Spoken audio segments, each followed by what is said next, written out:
ದೇವೇಗೌಡರನ್ನ ಸೋಲಿಸಿದ್ದೀವಿ, ಇನ್ನು ಇವ್ರು ಯಾವ ಲೆಕ್ಕ ಅನ್ನೋ ದಾಟಿಯಲ್ಲಿ ಇದೇ ಪದಗಳನ್ನ ಬಳಸಿ ಇದೀಗ D K Shivakumar doctor Manjunath ಅವ್ರ ಬಗ್ಗೆ ಮಾತಾಡಿದ್ದಾರೆ. ಹೌದು, ಡಿ ಕೆ ಶಿವಕುಮಾರ್ 1985ರಲ್ಲಿ ದೇವೇಗೌಡರ ವಿರುದ್ಧ 700ರಲ್ಲಿ ಸೋಲ್ತಾರೆ. 89ರಲ್ಲಿ ಡಿ ಕೆ ಶಿವಕುಮಾರ್ ಗೆಲ್ತಾರೆ MLA, ಮತ್ತೆ 94 ಗೆಲ್ತಾರೆ. 99ರಲ್ಲಿ 700ರಲ್ಲಿ D K Shivakumar HD Kumaraswamy ಅವ್ರನ್ನ ಸೋಲಿಸಿ ಗೆಲ್ತಾರೆ.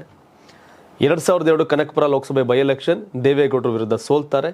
2004 TV ಆಂಕರ್ ತೇಜಸ್ವಿನಿ ರಮೇಶ್ ಅವ್ರನ್ನ ಕ್ಯಾಂಡಿಡೇಟ್ ಮಾಡ್ತಾರೆ ಕಾಂಗ್ರೆಸ್ಸಿಂದ. ದೇವೇಗೌಡರ ವಿರುದ್ಧ ತೇಜಸ್ವಿನಿ ಗೆಲ್ತಾರೆ, ದೇವೇಗೌಡರನ್ನ ಸೋಲಿಸ್ತಾರೆ. 2013 ಲೋಕಸಭೆ ಬೈ ಎಲೆಕ್ಷನ್ ಬೆಂಗಳೂರು ಗ್ರಾಮಾಂತರ ಅನಿತಾ ಕುಮಾರಸ್ವಾಮಿ ಅವ್ರನ್ನ ಸೋಲಿಸ್ತಾರೆ, ಡಿ ಕೆ ಸುರೇಶ್ ಗೆಲ್ತಾರೆ. 2023 ವಿಧಾನಸಭೆ ನಿಖಿಲ್ ಅವ್ರನ್ನ ಸೋಲಿಸ್ತಾರೆ, ಇಕ್ಬಾಲ್ ಅವ್ರನ್ನ ಗೆಲ್ಲಿಸ್ತಾರೆ. ಈ ಇತಿಹಾಸ ನನ್ನ ಬೆನ್ನಿಗಿದೆ ಅನ್ನೋ ದಾಟಿಯಲ್ಲಿ ಹಳೆ ಗೆಲುವುಗಳನ್ನು ಡಿ ಕೆ ಶಿವಕುಮಾರ್ ಮೇಲ್ಕೆ ಹಾಕಿ ದೇವೇಗೌಡರನ್ನೇ ಸೋಲಿಸಿದ್ದೀವಿ, ಇನ್ನು ಇವ್ರು ಯಾವ ಲೆಕ್ಕ. ದೇವೇಗೌಡರು, ನಿಖಿಲ್ ಕುಮಾರಸ್ವಾಮಿ, HD ಕುಮಾರಸ್ವಾಮಿ, ಅನಿತಾ ಕುಮಾರಸ್ವಾಮಿ ಇವರೆಲ್ಲರೂ ಕೂಡ ಡಿ ಕೆ ಬ್ರದರ್ಸ್ ಸೋಲಿಸಿದ್ದಾರೆ. ಆದರೆ ವರ್ಸಸ್ ಫೈಟಲ್ಲಿ ಸೋಲಿಸಿಲ್ಲ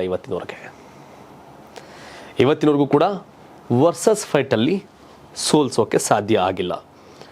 ಆದರೆ ಅವ್ರನ್ನೇ ಸೋಲಿಸಿದ್ದೀವಿ, ನಿಮ್ದು ಯಾವ ಲೆಕ್ಕ ಅಂತ ಹೇಳ್ತಿದ್ದಾರೆ. ಆಮೇಲೆ ಒಂದು ವಿಷಯ ಗೊತ್ತಿರಲಿ ವೀಕ್ಷಕರೇ, ಡಿ ಕೆ ಬ್ರದರ್ಸ್ ಕನಕಪುರದಲ್ಲಿ ಪಾಳೆಗಾರರು, ಅವ್ರು ಯಾರು ಟಚ್ ಮಾಡೋಕ್ಕಾಗಲ್ಲ, ತುಂಬ ಪ್ರಬಲರು. ಆದರೆ ಕನಕಪುರವನ್ನು ಹೊರತುಪಡಿಸಿ ರಾಮನಗರದಲ್ಲಿ ನಿಖಿಲ್ ಅವ್ರನ್ನ ಸೋಲಿಸಿದ್ದಾರೆ. ಅದು BJP ಮತಗಳು JDS ಮತ ಇಬ್ಬಾಗ ಆಗಲಾಗಿ. ಸೊ ಹಾಗಾಗಿ ಈ ಲೆಕ್ಕಾಚಾರಗಳನ್ನ ಡಿ ಕೆ ಶಿವಕುಮಾರೇ ನೆವರ್ ಎವರ್ ಈಗಲೂ ಏನೋ ನಮ್ಮನ್ನು ಮಾಡ್ಕೊಳಕ್ಕಾಗಲ್ಲ ಅನ್ನೋ ದಾಟಿ.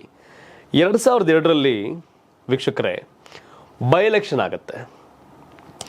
ದೇವೇಗೌಡರು 5,81,000 ಮತ ಪಡೆದ್ರೆ ಡಿ ಕೆ ಶಿವಕುಮಾರ್ 5,29,000 ಮತ ಪಡಿತಾರೆ. KS ಈಶ್ವರಪ್ಪ BJPಯಿಂದ 2,28,000 ಮತ ಪಡಿತಾರೆ.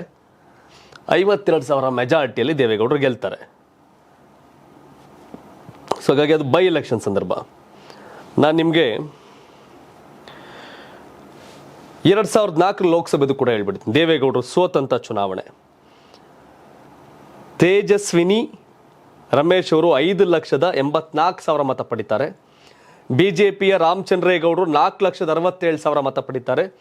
ದೇವೇಗೌಡರು 4,62,000 ಮೂರನೇ ಪ್ಲೇಸ್ಗೆ ಹೋಗ್ತಾರೆ. BJP JDS ಎರಡೂ ಮತಗಳು ಸೇರಿದ್ರೆ ಅವತ್ತು 9,30,000. ಅಂದರೆ ಕಾಂಗ್ರೆಸ್ ವಿರೋಧಿ ಮತಗಳು ಸ್ಪ್ಲಿಟ್ ಆಗಲಾಗಿ JDS BJP ಸಪ್ರೇಟ್ ಆಗಲಾಗಿ ದೇವೇಗೌಡರು ಸೋತರು, ತೇಜಸ್ವಿನಿ ಗೆದ್ರು. ಆದರೆ BJP JDS ಒಂದಾಗಿ ಫೇಸ್ ಮಾಡ್ತಿರತಕ್ಕಂಥ ಮೊದಲ ಚುನಾವಣೆ ಇದು, ಮೊದಲ ಚುನಾವಣೆ. ಇನ್ನೊಂದು ನಾನು ನಿಮ್ಗೆ ಬೆಂಗಳೂರು ಗ್ರಾಮಾಂತರದ ಮತ್ತೆ ನಾನು ನಿಮ್ಗೆ ಹೇಳಲೇಬೇಕು. 2019 ಚುನಾವಣೆ ಆಗ ಕುಮಾರಸ್ವಾಮಿ ಗೆದ್ದಂಥ ಚುನಾವಣೆ. ಅವತ್ತು 4,93,000 ಕುಮಾರಸ್ವಾಮಿ ಅವರಿಗೆ, 3,62,000 ಯೋಗೇಶ್ ಅವರಿಗೆ, 1,92,000 ತೇಜಸ್ವಿನಿ ಗೌಡ್ರಿಗೆ ವೋಟಿಂಗ್ ಇದಾಗಿತ್ತು. ಮೂರನೇ ಪ್ಲೇಸ್ ಕಾಂಗ್ರೆಸ್, ತೇಜಸ್ವಿನಿ. 14 ಲೋಕಸಭೆ ಬಂದಾಗ BJPಯ Muniraju Gowda 4,21,000, D K Suresh 6,52,000, JDS Prabhakar Reddy 3,17,000. ಅವತ್ತು JDS BJP ಸೇರಿದ್ರೆ 7,47,000 ವೋಟಿಂಗು, ಕಾಂಗ್ರೆಸ್ಗಿಂತ ಜಾಸ್ತಿ.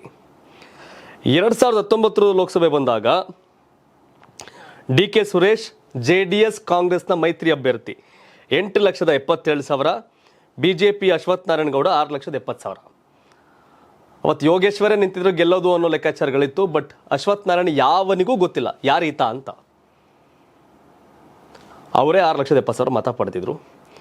ಈಗ JDS BJP ಅವ್ರು ಹೇಳೋದು ನಾವು ಒಟ್ಟಾಗಿದ್ದೀವಿ, ಗೆಲ್ತೀವಿ ಅಂತ. ಅದೇ ಡಿ ಕೆ ಸುರೇಶ್ ಶಿವಕುಮಾರ್ ಹೇಳೋದು ದೇವೇಗೌಡರನ್ನ ಸೋಲಿಸಿದ್ದೀವಿ, ಅವ್ರನ್ನ ಸೋಲಿಸಿದ್ದೀವಿ, ಕುಮಾರಸ್ವಾಮಿನ, ಅನಿತಾ ಕುಮಾರಸ್ವಾಮಿ ಸೋಲಿಸಿದ್ದೀವಿ, ನಿಖಿಲ್ ಸೋಲಿಸಿದ್ದೀವಿ. ಇವ್ರು ಯಾವ ಲೆಕ್ಕ ಡಾಕ್ಟ್ರು ಅಂತ. ಹೌದು, ಸೋಲಿಸಿದ್ದಾರೆ. ಯಾವಾಗ? ಸ್ಪ್ಲಿಟ್ ಆದಾಗ, ಕಾಂಗ್ರೆಸ್ ವಿರೋಧಿ ಮತ ಜನತಾದಳ BJPಯಲ್ಲಿ ವಿಭಜನೆ ಆದಾಗ ಕಾಂಗ್ರೆಸ್ ಗೆದ್ದಿದೆ. ಆದರೆ for the first time JDS BJP ಒಂದಾಗಿ ಚುನಾವಣೆಯನ್ನು ಮಾಡ್ತಿದ್ದಾರೆ. 2014 ಲೋಕಸಭೆಯಲ್ಲೂ ಕೂಡ ತುಳಸಿ ಮುನ್ರಾಜು ಗೌಡ್ರು, ನಾನು ಆಗಲೇ ಹೇಳಿದೆ, JDS BJP ಸೇರಿದ್ರು ಅವತ್ತು ಚುನಾವಣೆಯನ್ನು ಗೆಲ್ಲಬಹುದಾಗಿತ್ತು. JDS 3,17,000, BJP 4,21,000, 7,38,000 ಆಗಿರೋದು. ಸೊ ಹಾಗಾಗಿ JDS ಹಾಗೆ BJP ಅಧಿಕೃತವಾಗಿ ಒಂದಾಗಿದ್ದಾರೆ. ಕಾಂಗ್ರೆಸ್ನ DK ಸುರೇಶ್ ಅವ್ರನ್ನ ಎದುರಿಸೋಕೆ ಡಾಕ್ಟರ್ ಮಂಜುನಾಥ್ ಬಂದಿದ್ದಾರೆ. ಇವೆಲ್ಲ ಇದ್ದಾಗಿಯೂ ಸಹ ಲೆಕ್ಕಕ್ಕಿಲ್ಲ ಡಾಕ್ಟ್ರು ಅನ್ನೋದು DK ಶಿವಕುಮಾರ್ ಸುರೇಶ್ ಅವರ ಮಾತು. JDSನವರು ಹೃದಯವಂತ ಬೇಕಾ, ಕಲ್ಲನ್ನು ಲೂಟಿ ಮಾಡೋರು ಬೇಕಾ, ಜನರ ಸೇವೆ ಮಾಡೋರು ಬೇಕಾ, ಜನರನ್ನ ಎದುರಿಸಿ ಲೂಟಿ ಮಾಡೋರು ಬೇಕಾ ಅನ್ನೋ ರೀತಿಯಲ್ಲಿ ಸೋಷಿಯಲ್ ಮೀಡಿಯಾ ಕ್ಯಾಂಪೇನ್ ಮಾಡ್ತಾ ಇದ್ದಾರೆ. ಬಟ್ DK ಶಿವಕುಮಾರ್ ಸುರೇಶ್ ಅವ್ರದ್ದು ಸ್ಟ್ರಾಟಜಿ ಏನೋ ಗೊತ್ತಿಲ್ಲ. ಬಟ್ ಅವ್ರ ವಿಶ್ವಾಸದಲ್ಲಿದ್ದಾರೆ. ಮೋದಿನೇ ಬರಲಿ ನಮ್ಮನ್ನೇನೋ ಮಾಡ್ಕೊಳಕ್ಕಾಗಲ್ಲ ಅಂತ ಅಂತಿದ್ದಾರೆ, ಹೇಳ್ತಿದ್ದಾರೆ. But doctor I am ready, ಈಗಾಗಲೇ ಅವರ ಹೆಸರು ಘೋಷಣೆ ಆಗಿದೆ. ಡಾಕ್ಟರ್ ಸೈಲೆಂಟಾಗಿ ಹೋಗ್ತಿದ್ದಾರೆ. ಪ್ರಚಾರಗಳನ್ನ JDS BJP ಅವರು ಜಂಟಿಯಾಗಿ ಮಾಡ್ತಿದ್ದಾರೆ. ಈ ಲೋಕಸಭಾ ಕ್ಷೇತ್ರದಲ್ಲಿ ಮೈತ್ರಿಗೆ ಎಳ್ಳಷ್ಟು ವಿರೋಧ ಇಲ್ಲ. ವಿರೋಧ ಮಾಡಬೇಕಾದಂಥ ಸೈನಿಕ, ಮಾಜಿ ಸಚಿವ, ಹಾಲಿ MLC ಯೋಗೇಶ್ವರ್, ರತ್ನಗಂಬಳಿಯಾಸಿ ಮಂಜುನಾಥ್ ಅವ್ರಿಗೆ ವೆಲ್ಕಮ್ ಮಾಡಿ ಪ್ರಚಾರ ಮಾಡ್ತಾ ಇದ್ದಾರೆ. ಸೊ ಹಾಗಾಗಿ ಬೆಂಗಳೂರು ಗ್ರಾಮಾಂತರದಲ್ಲಿ BJP ಮತ್ತು JDS ಹಾಲು ನೀರಿನಂತೆ ಬೆರೆತು ಚುನಾವಣೆಯನ್ನು ಮಾಡ್ತಿದ್ದಾರೆ.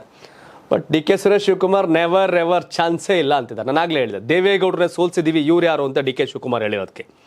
ದೇವೇಗೌಡರು ಸೋಲಿಗೆ ಕಾರಣ ರಾಮಚಂದ್ರೇಗೌಡ ಪಡೆದಂಥ 4,67,000 ಮತ. ಸೊ ಎಲ್ಲವನ್ನು ಕೂಡ ನಮ್ಮವ್ರಿಗೆ ಹೇಳ್ತೀನಿ, ನಿಮಗೆಲ್ಲ ಸ್ಲೈಡ್ ಮಾಡಿ ನೀಟಾಗಿ ಅದನ್ನು ಅಂಕಿಅಂಶಗಳನ್ನ ಕೊಡ್ತಾರೆ. ಸೊ ಹಾಗಾಗಿ ಈಗ JDS BJP ಅಧಿಕೃತ ಮೈತ್ರಿ. ಅವತ್ತು ಕಾಂಗ್ರೆಸ್ ಗೆದ್ದಿರೋದು ದೇವೇಗೌಡರ ವಿರುದ್ಧ, ಸ್ಪ್ಲಿಟ್ ಆಗ್ಲಾಗೆ. DK ಶಿವಕುಮಾರ್, DK ಸುರೇಶ್ ಇವರೆಲ್ಲ ಗೆದ್ದಿರೋದು, ತೇಜಸ್ವಿನಿ ರಮೇಶ್ ಗೆದ್ದಿರೋದೆಲ್ಲ BJP JDS ಮತ ವಿಭಜನೆಯಿಂದ. ಬಟ್ ಇವರಿಬ್ಬರು ಒಂದಾಗಿದ್ದಾರೆ. ಇದು ಹೊಸ ರೀತಿಯ ಲೆಕ್ಕಾಚಾರ, ನೋಡ್ಬೇಕೇನಾಗುತ್ತೆ ಅಂತ. ತಾವೇನು ಹೇಳ್ತೀರಿ? JDS BJP ಮೈತ್ರಿಕೂಟದ BJP ಅಭ್ಯರ್ಥಿ ಡಾಕ್ಟರ್ ಮಂಜುನಾಥ್ ಗೆಲ್ತಾರಾ ಅಥವಾ ಕಾಂಗ್ರೆಸ್ನ DK ಸುರೇಶ್ ಗೆಲ್ತಾರಾ? ಗ್ರಾಮಾಂತರದಲ್ಲಿ ಏನು ಕತೆ? ದೇವೇಗೌಡರನ್ನ ಸೋಲ್ಸಿದ್ದೀನಿ, ನಿಖಿಲ್ನ ಸೋಲ್ಸಿದ್ದೀನಿ, ಕುಮಾರಸ್ವಾಮಿ ಸೋಲ್ಸಿದ್ದೀನಿ, ಅನಿತಾ ಕುಮಾರಸ್ವಾಮಿ ಸೋಲ್ಸಿದ್ದೀನಿ, ಇವ್ರು ಯಾವ ಲೆಕ್ಕ ಅನ್ನೋ DK ಶಿವಕುಮಾರ್ ಶೈಲಿ ವರ್ಕೌಟ್ ಆಗುತ್ತಾ? DK ಶಿವಕುಮಾರ್ ಸಹೋದರ DK ಸುರೇಶ್ ಗೆಲ್ತಾರಾ? ದೇವೇಗೌಡರ ಸೋಲ್ಸಷ್ಟೇ ಸುಲಭನಾ ಡಾಕ್ಟರ್ ಮಂಜುನಾಥ್ ಸೋಲ್ಸೋದು? ಕುಮಾರಸ್ವಾಮಿ ಅವ್ರನ್ನ ಸೋಲ್ಸಷ್ಟೇ ಸುಲಭನಾ ಡಾಕ್ಟರ್ ಸೋಲ್ಸೋದು? ಅನಿತಾ ಕುಮಾರಸ್ವಾಮಿ ಅವ್ರನ್ನ ಸೋಲ್ಸಷ್ಟೇ ಸುಲಭನಾ ಡಾಕ್ಟರ್ ಸೋಲ್ಸೋದು? ನಿಖಿಲ್ ಅವ್ರನ್ನ ಸೋಲ್ಸಷ್ಟೇ ಸುಲಭನಾ ಡಾಕ್ಟರ್ ಸೋಲ್ಸಿದ್ದು? ನಾನು ಆಗಲೇ ಹೇಳಿದೆ, ಈ ಎಲ್ಲ ಸೋಲಿಗಳಿಗೆ ಕಾರಣ JDS BJP ಮತ ವಿಭಜನೆ ಆಗಿದ್ದು, ಕಾಂಗ್ರೆಸ್ಗೆ ಅನುಕೂಲ ಆಗಿತ್ತು. ಈ ಸರ್ ಒಗ್ಗಟ್ಟಾಗಿದ್ದಾರೆ. ಒಟ್ಟಾದಾಗಲೂ ಕೂಡ ಕಾಂಗ್ರೆಸ್ ಗೆಲ್ಲುತ್ತಾ? DK ಸುರೇಶ್ ಗೆಲ್ತಾರಾ? DK ಶಿವಕುಮಾರ್ ಅವರ ವಿಶ್ವಾಸ ಗೆಲ್ಲತ್ತಾ? ನಂಬಿಕೆ ಗೆಲ್ಲತ್ತಾ? ಲೆಕ್ಕಾಚಾರ ಗೆಲ್ಲತ್ತಾ? ತಾವೇನು ಹೇಳ್ತೀರಿ? ಕಾಮೆಂಟ್ ಮಾಡಿ ತಿಳಿಸಿ. ಧನ್ಯವಾದ.